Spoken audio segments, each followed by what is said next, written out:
Hi everyone, మీ person energy ఎలా ఉంది ఇప్పుడు? Please universe give me a great answer. Gratitude gratitude gratitude. Please universe give me a great answer. Gratitude gratitude gratitude. Please give me a great answer. Gratitude gratitude.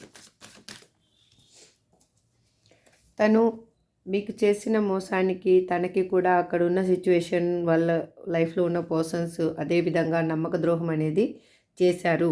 తనకి కర్మ అనేది return అయ్యింది అని తను బాగా ఆలోచిస్తూ ఉన్నారు.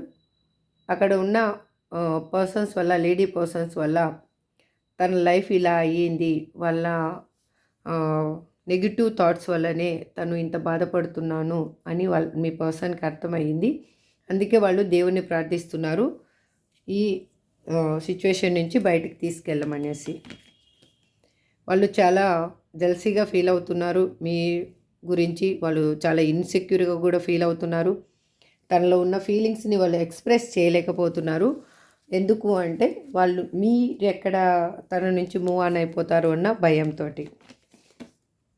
వాళ్ళు ఈ రిలేషన్షిప్ గురించి ఓవర్ థింకింగ్ ఎక్కువైపోయింది. వాళ్ళు ఏ విధంగా దీన్ని కరెక్ట్ చేసుకోవాలి అన్న ఆలోచనలతోటే వాళ్ళు సతమతం అవుతున్నారు. వాళ్ళు మీతో రీయూనియన్ కోరుకుంటున్నారు. వాళ్ళ లైఫ్లో ఉన్న పర్సన్స్ నుంచి వాళ్ళు మూవ్ ఆన్ అవుతూ ఉన్నారు. అక్కడ ఉన్న రిలేషన్షిప్ తనకు నచ్చటం లేదు. అక్కడ రిలేషన్షిప్ అనేది టాక్సిక్ రిలేషన్షిప్ అని తనకి అర్థమయ్యింది. అందుకే వాళ్ళు మీకు ఒక గిఫ్ట్ తీసుకొని రావాలి మీ లైఫ్లోకి అని ఆలోచిస్తూ ఉన్నారు. మీతోటి హ్యాపీ రిలేషన్షిప్ని కోరుకుంటూ ఉన్నారు. ఎలా అంటే వాళ్ళకి పాస్ట్లో లైఫ్లో జరిగిన విషయాలు బాగా గుర్తున్నాయి. అందుకే వాళ్ళు మిమ్మల్ని కోరుకుంటున్నారు. ఇదండి ఇవాళ ట్రీడింగ్. ఐ థింక్ మీకు అందరికీ రిజనేట్ అవ్వాలని మనస్ఫూర్తిగా నా కృష్ణని, నా తమ్మిదొడ్డి ఆంజనేయ స్వామిని కోరుకుంటూ ఈ రీడింగ్ నేను చేస్తున్నాను. Thank you so much.